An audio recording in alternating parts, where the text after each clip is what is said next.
Hi hello ಎಲ್ರಿಗೂ ನಮಸ್ಕಾರ. ನನ್ನ ಮತ್ತೊಂದು ಮೋಟೋ ವ್ಲಾಗ್ಗೆ ಎಲ್ರಿಗೂ ವೆಲ್ಕಮ್.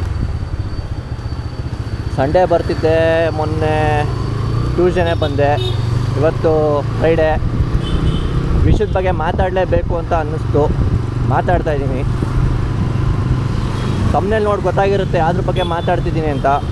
ಹೌದು, ಅದೇ Soujanya rape and murder case.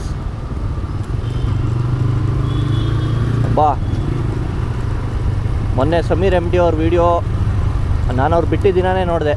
ಅವ್ರು ಬಿಟ್ಟಿದ್ದು ಥರ್ಸ್ಡೇ ಅನಿಸುತ್ತೆ. ನಾನು ನೋಡುವಾಗ ಒಂದು 100 ಎಷ್ಟೋ ವ್ಯೂಸ್ ಆಗಿತ್ತು ಅಷ್ಟೇ. ನಾನು ಈ ಕೇಸ್ ಬಗ್ಗೆ ತುಂಬ ತಿಳ್ಕೊಂಡಿದ್ದಂದರೆ ಥರ್ಡ್ ಐ ಚಾನಲ್ ಇದೆ ಯೂಟ್ಯೂಬಲ್ಲಿ. ಸೊ ನಾನು ಡಿಗ್ರಿ ಓದಬೇಕಾದ್ರೆ ಅದರಿಂದ ನೋಡಿ ಸ್ವಲ್ಪ ತಿಳ್ಕೊಂಡು, ಮತ್ತು ನಮ್ಮ ತಿಮ್ಮೋಡಿ ಸರ್ ಅವರ ಇಂಟರ್ವ್ಯೂನ ನೋಡಿ ಸ್ವಲ್ಪ ತಿಳ್ಕೊಂಡೆ. ಸಮೀರ್ ಅವ್ರ ವಿಡಿಯೋ ನೋಡಿದಾಗ ತುಂಬ ಎಳೆಯಾಗಿ ಬಿಚ್ಚಿಟ್ಟಿದ್ದಾರೆ ಎಲ್ಲ ಸತ್ಯನ. So as a Kannada YouTuber ಈ ಜವಾಬ್ದಾರಿ ನಂದು ಇದೆ, ರೆಸ್ಪಾನ್ಸಿಬಿಲಿಟಿ ಇದೆ ಮಾತಾಡಬೇಕು ಅಂತ. I am talking. ಎಲ್ಲಿಂದ ಶುರು ಮಾಡೋಣ ಗುರು? ಹೇಳಿ. ನನಗೇನು ಅನಿಸುತ್ತೆ ನಾನು ಅದನ್ನು ಹೇಳಿಬಿಡ್ತೀನಿ. ನಮ್ಮ ಸೊಸೈಟಿ 4 ಪಿಲ್ಲರ್ಸ್ ಇದೆ ಅಂತ ಅಂದ್ಕೊಳ್ಳಿ. 4 ಪಿಲ್ಲರ್ಸ್ ಆಫ್ ಸೊಸೈಟಿ. ನಿಮ್ಮ ಪ್ರಕಾರ ಸುಮಾರು ಇರ್ಬೋದು, ನನ್ನ ಪ್ರಕಾರ ನಾನು 4 ಯಾವುದು ಅಂತ ಹೇಳ್ತೀನಿ. 1 ಪೊಲೀಸ್, 2ನೇದು ಪೊಲಿಟಿಕ್ಸ್, 3ನೇದು ಮೀಡಿಯಾ,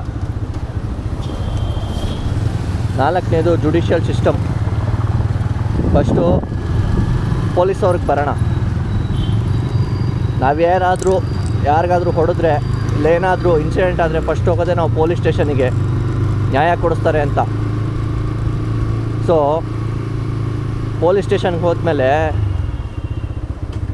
ಅವರು ನ್ಯಾಯ ಕೊಡಿಸ್ಬೇಕಿತ್ತು, ಇನ್ವೆಸ್ಟಿಗೇಷನ್ನ ಪ್ರಾಪರಾಗಿ ಮಾಡಬೇಕಿತ್ತು. ಪೊಲೀಸವ್ರಿಗೆ ಇಲ್ಲಿ 2 ಪಾಸಿಬಿಲಿಟಿ ಇದೆ ಕೇಸ್ನ ಮುಚ್ಚಾಕೋಕ್ಕೆ. ಒಂದು, ಮೇಲಿಂದ ಅವ್ರಿಗೂ ಬರ್ತಿದೆ ದುಡ್ಡು. 2ನೇದು, ಭಯ ಅನ್ನೋದಿರುತ್ತೆ ಎಲ್ರಿಗೂ. ನಮ್ಮ ಮನೆಯವ್ರಿಗೂ ಸೌಜನ್ಯಗೆ ಆಗಿದ್ದ ಥರನೇ ಆದರೆ ಹೇಗೆ ಅಂತ. ಅದು 2 ರೀಸನ್ನಿಂದ ಪೊಲೀಸವರು ನಿಜವಾದ ಕಲ್ಪ್ರಿಟ್ ಯಾರು ಅಂತ ಗೊತ್ತಿದ್ರೂ ಸುಮ್ಮನಿದ್ದಾರೆ. ಆ ಇನ್ವೆಸ್ಟಿಗೇಷನ್ ಟೀಮಲ್ಲಿ ಇಲ್ಲ ಇಡೀ ಸ್ಟೇಷನಲ್ಲಿದ್ದಿದ್ದು ಒಬ್ಬ ಪೊಲೀಸ್ ಆಫೀಸರ್ ಅದು ಧೈರ್ಯ ಮಾಡಿ ಏನಾದರೂ ಆಗಲಿ ಅಂದ್ಬಿಟ್ಟು ಮುಂದೆ ಬಂದು ಏನಾದರೂ ಹೇಳಿದಿದ್ರೆ ಅವತ್ತೇ ನ್ಯಾಯ ಸಿಕ್ಕಿರ್ತಿತ್ತು. ಆ್ಯಂಡ್ ಅವತ್ತೇ ಕೆಲವ್ರು ನಿಜವಾದ ಮುಖಗಳೆಲ್ಲ ಹೊರಗೆ ಬರ್ತಿತ್ತು. 2ನೇ ವಿಷಯಕ್ಕೆ ಬರೋಣ. ಈಗ ಪೊಲಿಟಿಷಿಯನ್ಸ್ ಇವ್ರಿಗೆಲ್ಲ ನಾವು ನೆನಪಾಗೋದು ಯಾವಾಗ ಅಂದರೆ 5 ವರ್ಷಕ್ಕೊಂದು ಸಲ ಎಲೆಕ್ಷನ್ ಮಾಡಿದಾಗ. ಎಲೆಕ್ಷನ್ ಮಾಡಿಬಿಟ್ಟು ಆಮೇಲೆ ಒಂದು ಟಾಟಾ ಬಾಯ್ ಹೇಳಿಬಿಟ್ರೆ ನೆಕ್ಸ್ಟ್ 5 ವರ್ಷಕ್ಕೆ ಅವ್ರು ಬರೋದು. ಯಾವುದ್ಯಾವುದೋ ವಿಷಯಕ್ಕೆ ಸುಮ್ಮನೆ ಅಸೆಂಬ್ಲಿಲಿ ಕೂತ್ಕೊಂಡು ನಾಯಿಗಳ ಥರ ಕಿರ್ಚಾಡ್ತಿರಲ್ಲ ಗುರು. ಈ ವಿಷಯಕ್ಕೆ ಮಾತಾಡಿ. ಏನಕ್ಕೆ ಮಾತಾಡಲ್ಲ? ರೀಸೆಂಟಾಗಿ ಯಾವುದೋ ಒಂದು ಫೀಮೇಲ್ ಮೆಂಬರ್ಗೆ ಒಬ್ಬ ಈ ಕಡೆ ಪಾರ್ಟಿ ಅವ್ನು ಯಾರೋ ಏನೋ ಬೈದ ಅಂದ್ಬಿಟ್ಟು ಅಷ್ಟು ಜನ ಆ ಕಡೆ ಒಟ್ಟಾಗಿ ನಿಂತು ಅವನ್ನ ಅರೆಸ್ಟೆಲ್ಲ ಮಾಡಿಸಿ ಅಷ್ಟೆಲ್ಲ ಪೌರುಷ ತೋರಿಸಿದ್ರಲ್ಲ ಸ್ವಾಮಿ. ಅದೇ ಪೌರುಷನ ಈ ವಿಷಯದಲ್ಲೂ ತೋರಿಸಿ. ಯಾರಾದರೂ ಒಬ್ಬರು ಬಂದು ನಿಂತ್ಕೊಳ್ಳಿ, ನಾನು ನಿಲ್ತೀನಪ್ಪ ನಿಮ್ಮ ಕುಟುಂಬದ ಜೊತೆ, ನಾನು ನಿಲ್ತೀನಿ ಈ ವಿಷಯದ ಬಗ್ಗೆ, ನಾನು ನಿಜವಾದ ಕಲ್ಪಿಟ್ನ ಇಡ್ಸೋಕ್ಕೆ ನಾನು ಸಹಾಯ ಮಾಡ್ತೀನಿ, ನನ್ನ ಪೊಲಿಟಿಕಲ್ ಪವರ್ನ ಇದಕ್ಕೆ ಯೂಸ್ ಮಾಡ್ತೀನಿ ಒಳ್ಳೇದಕ್ಕೆ ಅಂತ.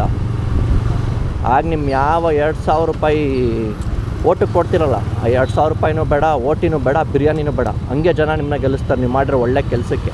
ಅದು ಇಂಥ ಒಳ್ಳೆ ಕೆಲಸ ಮಾಡಿದೆ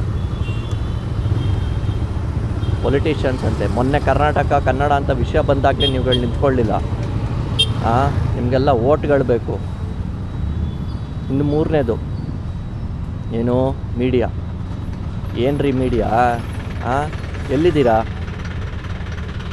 ಯಾವುದೋ ಒಂದು ದೊಡ್ಡ ಖ್ಯಾತ ಸೆಲೆಬ್ರಿಟಿಯಿಂದ ಇಂಥ ಘಟನೆ, ಖ್ಯಾತ ಸೆಲೆಬ್ರಿಟಿಯಿಂದ ಇಂಥ ದುರ್ಘಟನೆ, ಖ್ಯಾತ ಸೆಲೆಬ್ರಿಟಿಯ ಕಾರ್ ಆ್ಯಕ್ಸಿಡೆಂಟ್, ಖ್ಯಾತ ಸೆಲೆಬ್ರಿಟಿಯಿಂದ ಡೈವರ್ಸ್, ಇದೆಲ್ಲ ತೋರ್ಸೋಕ್ಕಾಗತ್ತೆ? 3 ದಿನ 4 ದಿನ ಅವ್ರ ಮನೆಗಳ ಮುಂದೆ ನಿಂತ್ಕೊಳ್ಳೋಕ್ಕಾಗತ್ತೆ? ಒಂದು ದಿನ ನೆಟ್ಟಿಗೆ ಟೆಲಿಕಾಸ್ಟ್ ಮಾಡಿರಿ. ನಿಮ್ಮ ಕೆಲಸ ಏನು ಹೇಳಿ? ಸುದ್ದಿನ ತಲುಪಿಸೋದಲ್ವಾ? ಸುದ್ದಿನ ತಲುಪಿಸ್ತೀರಾ? ಡೈಲಿ 8 ಗಂಟೆ 9 ಗಂಟೆ ಆದರೆ ಪ್ಯಾನಲ್ಗಳಲ್ಲಿ ಅವ್ರನ್ನ ಕೂರಿಸ್ಕೊಂಡು ಯಾರ್ಯಾರು 4 ಜನ ಕೂರಿಸ್ಕೊಂಡು ಆ ಪಾರ್ಟಿಯಿಂದೊಬ್ಬ ಈ ಪಾರ್ಟಿಯಿಂದೊಬ್ಬ ಕೂಡಿಸ್ಕೊಂಡು ನೀವು ಡಿಸ್ಕಷನ್ಗಳು ಮಾಡ್ತೀರಾ, ಜೋರಾಗಿ ಗಂಟ್ಲರ್ಕೊತೀರಾ, ಇವ್ನಿಗೆ ಅವ್ನು ಬೈತಾನೆ, ಅವ್ನಿಗೆ ಇವನು ಬೈತಾನೆ. ಸೊಲ್ಯೂಷನ್ ಏನು ಸಿಗುತ್ತೆ ಇದರಿಂದ? ಇಂಥ ವಿಷಯಗಳ ಬಗ್ಗೆ ಮಾತಾಡಿ, ಪ್ಯಾನಲ್ನ ಬಿಸಾಕಿ ಸೈಡ್ಗೆ ಹಾಕಿ, ಬರೀ ಡಿಸ್ಕಷನ್ ತಾನೇ ಅದ್ರಲ್ಲಿ ಆಗೋದು, ಆನ್ಸರ ಸಿಗುತ್ತೆ? ಇಲ್ಲ ತಾನೇ. ಇಂಥ ವಿಷಯಗಳ ಬಗ್ಗೆ ನ್ಯೂಸ್ ಮಾಡಿ, ಸುದ್ದಿ ಮುಟ್ಟಿಸಿ ಎಲ್ರಿಗೂ. ಏನಕ್ಕೆ ಆಗಲ್ಲ ಅಲ್ಲ? ಇಂಥ ವಿಷಯದಲ್ಲಿ TRP ಇದೆಯಾ ನಿಮಗೆ? ಇದೆಯಾ TRP? ಇಲ್ಲ ಯಾರಾದರೂ ಮೇಲಿಂದಾಗ ಆರ್ಡ್ರ್ ಮಾಡಿದಾರಾ? ಯಾರು ಇದನ್ನು ಪ್ರಕಟಣೆ ಮಾಡೋ ಹಾಗಿಲ್ಲ ನಿಮ್ಮ ಸುದ್ದಿ ವಾಹಿನಿಗಳಲ್ಲಿ ಅಂತ. ಇಷ್ಟು ಸುದ್ದಿ ಮಾಧ್ಯಮ ಇದೆ, ಅಷ್ಟು ಚೆನ್ನಾಗಿ ಬಡ್ಕೊತೀರಾ. ಏನೇನೋ ಒಂದು 6 ತಿಂಗಳಿಂದ ಹಂಗಾಗೋಯ್ತು ಹಿಂಗಾಗೋಯ್ತಂತೆ, ಅವ್ರು ಅಲ್ಲಿ ನೋಡಿದ್ರಂತೆ. ಸರ್, ನೀವೇ ಇನ್ವೆಸ್ಟಿಗೇಷನ್ ಮಾಡಿರೋ ಥರ ಮಾತಾಡಿದಿರಾ. ಅದೇ ವಿಷಯನ, ಅದೇ ಇಂಟ್ರೆಸ್ಟ್ನ ಈ ಕೇಸ್ ಮೇಲೂ ತೋರಿಸಿ. ತುಂಬ ಜನಕ್ಕೆ ಈ ವಿಷಯಗಳೇ ಗೊತ್ತಿಲ್ಲ. ಯೂಟ್ಯೂಬ್ ಆ್ಯಕ್ಸಸ್ ತುಂಬ ಜನದ ಹತ್ರ ಇಲ್ಲ. ಹಳ್ಳಿಗಳಲ್ಲಿ ವಿಷಯನೇ ಮುಟ್ಟಿಲ್ಲ. ಮುಟ್ಟಿಸಿ. ಎಲ್ಲದಕ್ಕೂ ಒಂದು ವೇ ಅಂತಿರುತ್ತೆ. ಅದಕ್ಕೆ 4 ಪಿಲ್ಲರ್ ಅಂತ ಹೇಳ್ತಾ ಇರೋದು ನಾನು ಸೊಸೈಟಿಯಲ್ಲಿ. ಇನ್ನೂ 4ನೇ ವಿಷಯಕ್ಕೆ ಬರೋಣ. Judicial system. I respect Indian judicial system. Justice ಹೌದು ತುಂಬ ಲೇಟ್ ಆಗ್ತಿದೆ. ಏನಕ್ಕೆ? ಸಪೋರ್ಟ್ ಇಲ್ಲ, ಪ್ರಾಪರ್ ಆದಂಥ ಸಪೋರ್ಟ್ಗಳಿರೋಲ್ಲ. ಪಾಪ ಅವನು ಸಂತೋಷ್ ರಾವ್ ಅಷ್ಟು ವರ್ಷ ಆದಮೇಲೆ ನಿರಪರಾಧ ಅಂತ ಪ್ರೂವ್ ಮಾಡಿದ್ರಲ್ಲ, ಏನಂತ ಬರೆದಿದ್ದಾರಂತೆ ಗೊತ್ತಾ? There is no connection between the case and this accused ಅಂತ. ಹಾಗಿದ್ದರೆ ಜುಡಿಷಿಯಲ್ ಸಿಸ್ಟಮೇ ಒಂದು ಪೊಲೀಸ್ ಮೇಲೇ ಒಂದು ಸ್ಪೆಷಲ್ ಇನ್ವೆಸ್ಟಿಗೇಷನ್ ಟೀಮ್ ಕ್ರಿಯೇಟ್ ಮಾಡಿ ಅದು ಆಪೋಸಿಟಾಗಿ ಒಂದು ಇನ್ವೆಸ್ಟಿಗೇಷನ್ ಮಾಡಿಬಿಡ್ಬೇಕಿತ್ತು. ಏನಕ್ಕೆ ಎಲ್ಲ ಸಾಕ್ಷ್ಯಾಧಾರಗಳು ತಪ್ಪಿದೆ? ಏನಕ್ಕೆ ಯಾವುದು ಮ್ಯಾಚ್ ಆಗ್ತಿಲ್ಲ? ಏನಕ್ಕೆ ಪಾಪ ಹುಡುಗನ ಲೈಫ್ ಹಾಳಾಗೋಯ್ತಲ್ಲ ಗುರು. ಮೊದಲೇ ಅವ್ನು ಮೆಂಟಲಿ ಅನ್ಸ್ಟೇಬಲ್ ಅಂತೆ. ಹುಡುಗನ ಲೈಫೇ ಹಾಳಾಗೋಯ್ತಲ್ಲ. ಎಲ್ಲಿಂದ ಬರುತ್ತೆ? ಟೈಮ್ ಒಂದ್ಸಲ ಹೋದ್ಮೇಲೆ ಮುಗಿದೋಯ್ತಲ್ಲ, ವಾಪಸ್ ತರೋಕ್ಕಾಗತ್ತಾ? ಇಷ್ಟು ವರ್ಷದ ಸ್ಟ್ರಗಲ್ಲು. ಇದೊಂದು ದೊಡ್ಡ ಬಾವಿಲಿ ಬಿದ್ದೋಗಿದ್ದ ಥರ ಕೇಸ್ ಇದು. ಆ ತಿಮ್ರೋಡಿ ಸರ್ ಅವರೆಲ್ಲ ಎಷ್ಟು ಜನ ಹೋರಾಟಗಾರರು ಅವ್ರ ಜೊತೆ ನಿಂತ್ಕೊಂಡು ವಾಪಸ್ ಮೇಲೆತ್ತಿದ್ದಾರೆ. ಇವಾಗ ಸಮೀರ್ MD ಅವರು ಒಂದು ಹೊಸ ಹುರುಪನ್ನ ಕೊಟ್ಟಿದ್ದಾರೆ ಈಗ. ಸೊ ಎಲ್ಲರೂ ಎದ್ದು ನಿಂತ್ಕೊಬೇಕು. As a Kannada YouTuber, I am with Sameer MD. ನಾನು ಯಾವುದೇ ಕ್ಷೇತ್ರದ ಬಗ್ಗೆ ನನಗೆ ವಿರೋಧ ಇಲ್ಲ. ಯಾಕಂದರೆ ಧರ್ಮಸ್ಥಳ ನನಗೂ ಎಷ್ಟು ಪವಿತ್ರ ಅಂತ ನನಗೂ ಗೊತ್ತು. ನಾನು ಬೇಡ್ಕೊಂಡಿದ್ದೆಲ್ಲ ಆಗಿದೆ ಆ ಕ್ಷೇತ್ರದಿಂದ. ಮಂಜುನಾಥ ಸ್ವಾಮಿ ನನಗೆ ಎಷ್ಟು ಆಶೀರ್ವಾದ ಮಾಡಿದ್ದಾರೆ ನನಗೆ ಗೊತ್ತು. ನನ್ನ ಈ ಮಾತು ಯಾವುದೇ ಕ್ಷೇತ್ರದ ವಿರುದ್ಧನೂ ಅಲ್ಲ. ಮತ್ತು ಅದೊಂದು ಪುಣ್ಯಕ್ಷೇತ್ರ, ಆಯಿತಾ? ನನ್ನ ಈ ಮಾತು ಬಂದು ಕೆಲವರು ಕುತಂತ್ರಿಗಳ ಬಗ್ಗೆ, ಮುಖವಾಡಗಳು ಹಾಕೊಂಡು ಬದುಕ್ತಾರಲ್ಲ ಅಂಥವ್ರ ಬಗ್ಗೆ. ರಕ್ತ ಕುದಿಯುತ್ತೆ ಗುರು ಮಾತಾಡ್ಬೇಕಾರೆ. ಇಂಥ ಜನಗಳಿರ್ತಾರ ಅಂತ.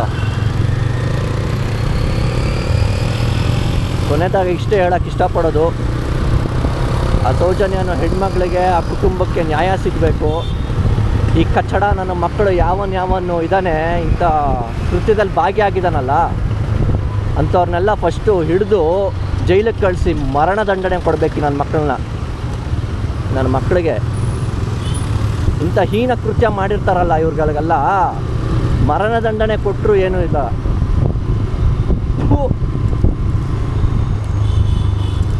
ಆವಾಗಲೇ ಪಾಪ ಹೆಣ್ಮಗುಗೊಂದು ನ್ಯಾಯ, ಶಾಂತಿ ಅಂತ ಸಿಗೋದು. As a Kannada YouTuber, I stand with Sameer. I stand and I am not against Dharmasthala. ಇದರಲ್ಲಿ ಯಾವುದೇ ಎಡಿಟ್ಸ್ಗಳಿರಲ್ಲ, ಯಾವುದೇ ಕಟ್ಗಳಿಲ್ಲ ಈ ವಿಡಿಯೋದಲ್ಲಿ. ರಾ ಆಗಿ ಮಾತಾಡಿದ್ದೀನಿ.